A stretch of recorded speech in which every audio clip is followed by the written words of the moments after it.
Hey everyone, how are you?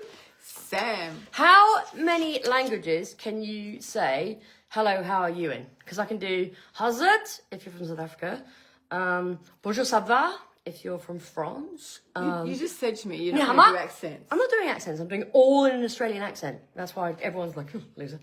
Ni hao ma if you're from China. Namaste if you're from India. What else? What does the Spanish say? G'day, mate. No, that's very much Australian. But yeah, I can do it in a fair few. If I thought about it long enough, I reckon I could do it in Spanish. Buongiorno, if you're from... Buongiorno. Buenos dias. What about when Guten Tag. What about when we went to... Where did we go? Mexico. Yeah, but they speak Spanish. And yeah, Ooh, what about that? it was weird. So what was that, 2015? Yeah, we went to Mexico and Sam said, all I can say is... Donde está la zapatería? Yeah. Where is the shoe store? Where is the shoe store? That was all Sam could say. It's from Pulp Fiction. Yeah. A lot of the things I say come from Pulp Fiction. So Sam knew that language and we were off to Mexico. So Sam's saying, well, where are the shoe store? Yeah, but then when I got there and I started talking to the barman, all this Spanish came out. And I was like, this is so weird. I didn't know I could speak Spanish. So my teacher, when I was 14 to 15, must have done something subliminal.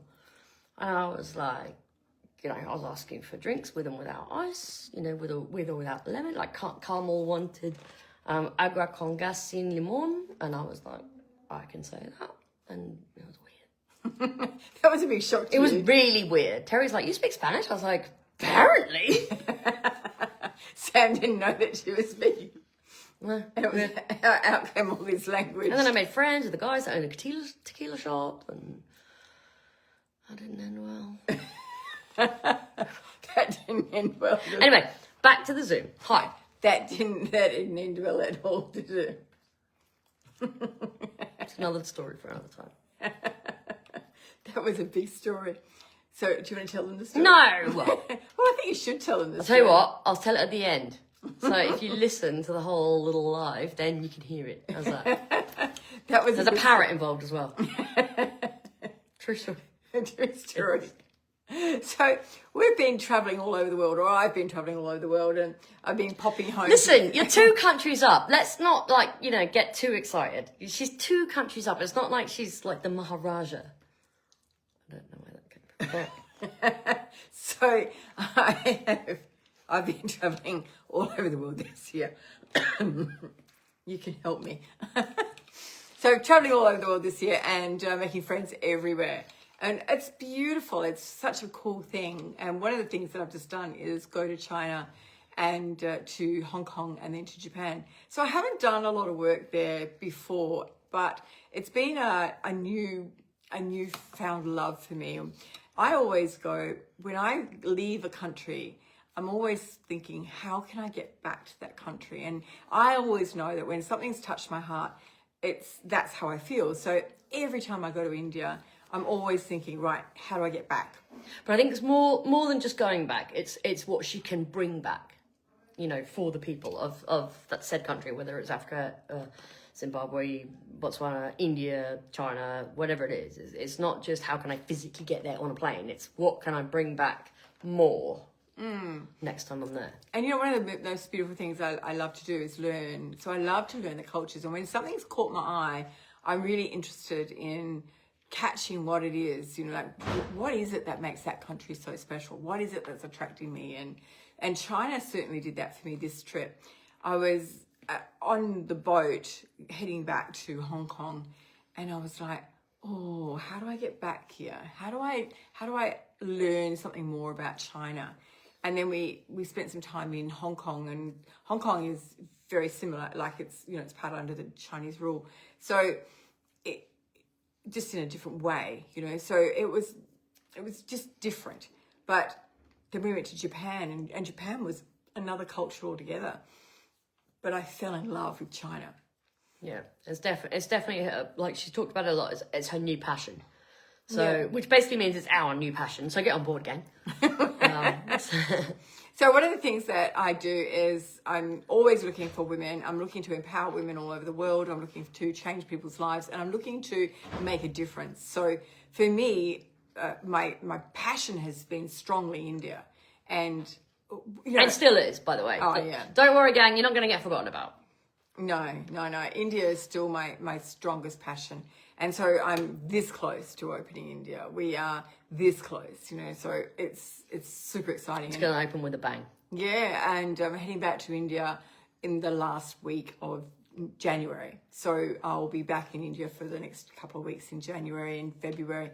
And I'm super excited about that. That's something that's going to really fill my cup, because as I said to you, we're this close to opening something that was always a dream for me.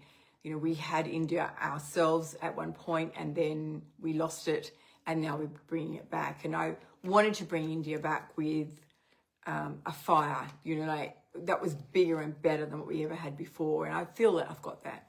I feel that the company that we are with now has seen a great big vision and a big passion, and they can see the momentum. Well, I think you can't miss it when you put it in front of their face and then just go, Boosh. And you've done that very well. Oh, you think very so? well indeed. Very well indeed. That's why we're so close. Last company, it took us, 3 years? This company, it's taken us less than 8 months. Yeah.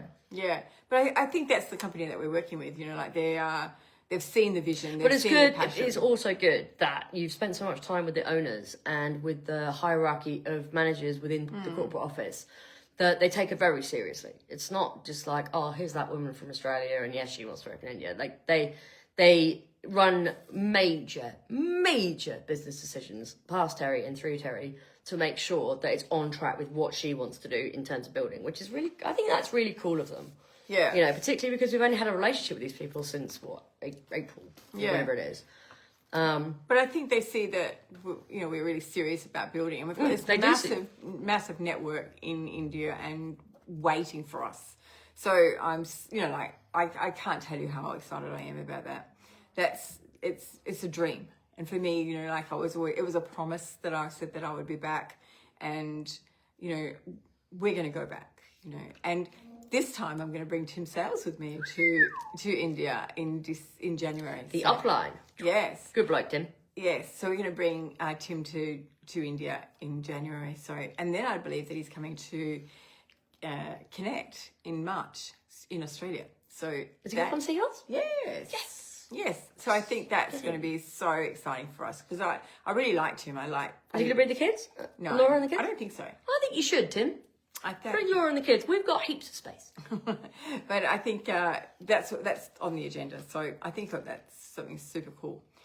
But one of the things that I'm looking for is, I'm looking for countries that we can make a difference in, and we can make an impact, and we can change lives, and you know, like the dollar goes a lot further in India, China, you know, Zimbabwe, places like that. The dollar goes a lot further, and women's rights is still quite tricky in some of those places, not all of those places, but some of those places, and that's what your bag is, eh? Yeah. And that's the biggest place where she can make a difference. We can all make a difference, you know. Yeah. And we can back her up. That's really something that's important for me. It's, you know, like, it's my agenda. It's always been my agenda. It will always be my agenda. It's why I get up every day, is to make a difference to another woman's life, and to hope that she can see something greater than she ever believed possible.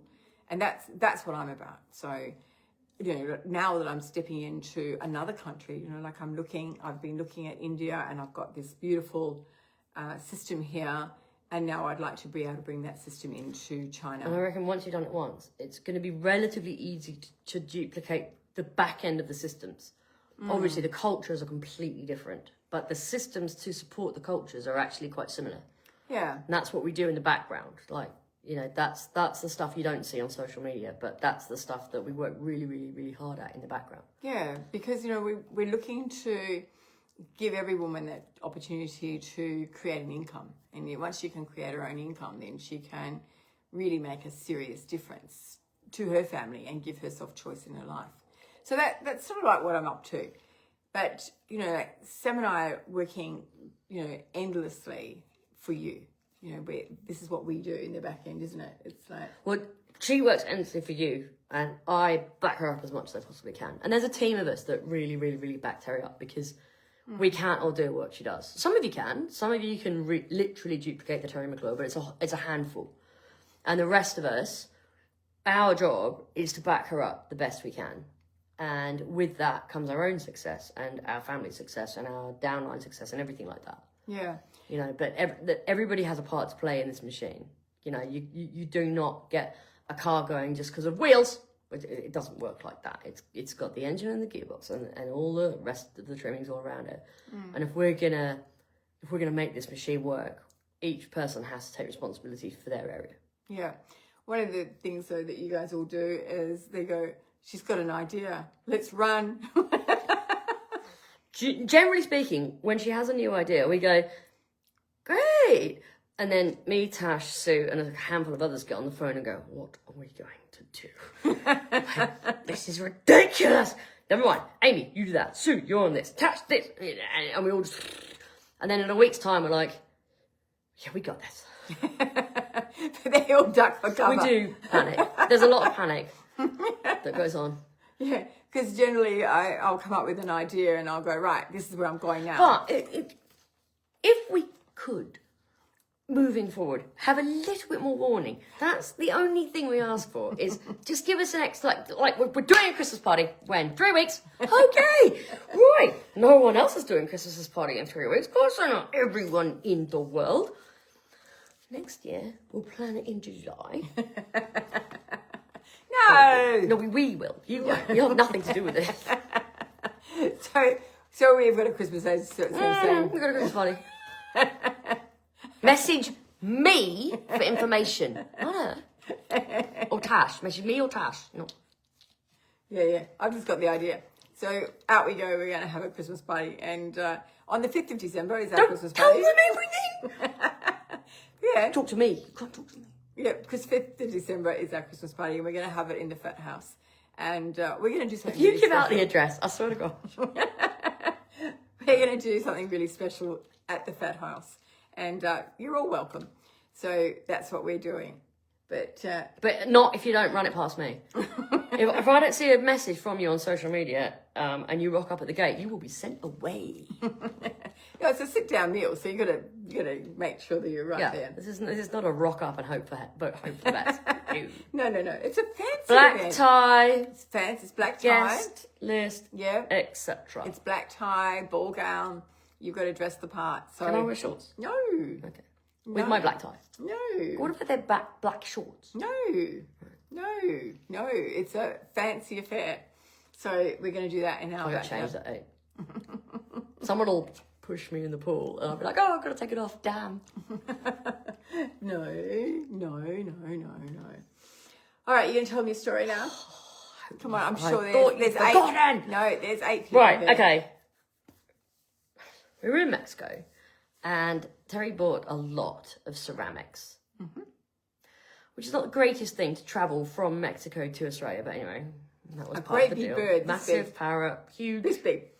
And I'd made friends with the guys, the amigos, at the tequila shop, and I had bought a relatively expensive bottle of tequila. Didn't tell me that though. I did. I told you it was $200. No, you told me it was $100. Yeah, we started at 100 started.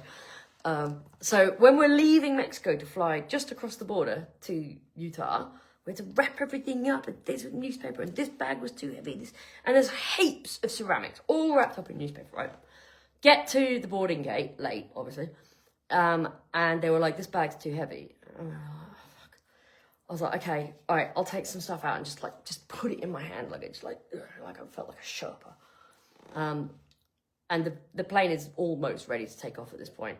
Went through the bit where you have to take your shoes off and your belt off and all that. And they were like, oh, you have liquid in your bag? And I was like, I bet you I don't. And I was like, I've taken the wrapped up tequila in newspaper and put it in my hand luggage. And it's over 100 mils. And I was like, no. And they'd shut everything. All the boarding, the check-ins had shut. It was too late to go back. And I was like, you don't understand. This is like $400 tequila. And she's going, what? I was like, ish. Anyway, and they were like, you can't take it. Like, you can't take it on the plane. And I was like, literally sweating at this point. And I was like, well, can I drink it? And they were like, sure. So I'm standing at the check-in thing, chugging this really expensive tequila out of what is a beautiful ceramic bull's head. And I was like, I can't drink all this tequila. So I just started offering it around the queue. And then all these Americans, and they're like, yeah, sure, I'll have some tequila. Oh my God, that's so smooth. I'm like, yeah, it should be smooth. It's very expensive. Anyway, so I'm feeding everyone tequila whilst they go through the quarantine bit. What's it called? The check-in bit. Or Yeah. Anyway, I was allowed to keep the bottle, but not the liquid. And I do not remember the flight. Not at all. So there's my story. There's the story. And I've got lots of stories. If you come to the Christmas party, I'll tell you more stories. But you have to message me first. That's how we're doing our travel. So there's lots of travels, lots of things going on in our lives. It's never a dull moment, and it's never short of a story. We never go somewhere and we're like, how was it? Yeah. No.